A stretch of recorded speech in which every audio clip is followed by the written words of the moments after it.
അപ്പോൾ ഇന്നതാ മന്തിൻ്റെ റെസിപ്പി കണ്ടാലോ. എൻ്റെ റെസിപ്പി അല്ല കേട്ടോ, യൂട്യൂബ് നോക്കി ഉണ്ടാക്കിയതാണ്. ആദ്യം പച്ചമുളകും ചപ്പ്, വല്ലുള്ളി, തക്കാളി ഒക്കെ കൂടെ മിക്സിൻ്റെ ജാറിൽ അരച്ചിട്ട് ഈ ചിക്കനിൽ കൊയ്ക്കണം കേട്ടോ. എന്നിട്ട് അതിലേക്ക് മന്തി മസാല, കുറച്ച് ഓയിൽ, സൺഫ്ലവർ ഓയിലാട്ടോ ഒഴിച്ചത്.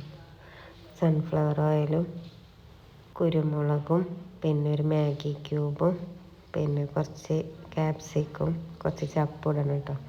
എന്നിട്ട് നല്ല മിക്സ് ചെയ്യുക. എന്നിട്ടൊരു 1.5 മണിക്കൂർ റെസ്റ്റ് ചെയ്യാൻ വെക്കണം കേട്ടോ. അപ്പോൾ ഇതിന് റൈസ് വേവിക്കാൻ വെച്ചിന് കേട്ടോ. ഏലക്കായും കുരുമുളകും നാരങ്ങയൊക്കെ ഇട്ടിട്ട് റൈസ് വേവിച്ച് വെച്ചിന് കേട്ടോ. ശേഷം ഒരു ചെമ്പട്ടി വെച്ചിട്ട് ആദ്യം റൈസ് ഇടുക. പിന്നെ അതിൻ്റെ മേലേക്ക് ചിക്കൻ പൊരിച്ചതിൻ്റെ ഗ്രേവിയാണ് കേട്ടോ, അത് കുറച്ച് ഒഴിച്ച് കൊടുത്തു. പിന്നെ അതിൻ്റെ മേലെ വീണ്ടും റൈസ് ഇട്ടു. പിന്നെ കുറച്ച് മഞ്ഞൾപ്പൊടി പാലിൽ കലക്കിയതാണ് കേട്ടോ, കുറച്ച് ഒഴിച്ച് കൊടുത്തു. ഒഴിച്ചതിന് ശേഷം കുറച്ച് ചുവന്ന ഫുഡ് കളറും കൂടി ഒഴിച്ച് കൊടുക്കുന്നുണ്ട് കേട്ടോ. പിന്നെ ചിക്കനൊക്കെ വെച്ച് പുകയ്ക്കാൻ വേണ്ടിയിട്ട് തീക്കനലും വെച്ചിട്ടോ 2 പച്ചമുളകും കുത്തി വെക്കുന്നുണ്ട്. ഒരു 20 മിനിറ്റോളം ചെറിയ തീയിൽ അങ്ങനെ ദമ്മിൽ വെച്ചിട്ടോ. അതിന് ശേഷം അത് ഓപ്പൺ ചെയ്ത് കുറച്ച് ചപ്പ് ഇട്ട് കൊടുത്തിട്ടോ. അപ്പോൾ ഇതാ ചിക്കൻ മന്തി റെഡി ആയിട്ടോ. അപ്പോൾ ഇനി അടുത്ത വീഡിയോ ആയിട്ട് കാണാം.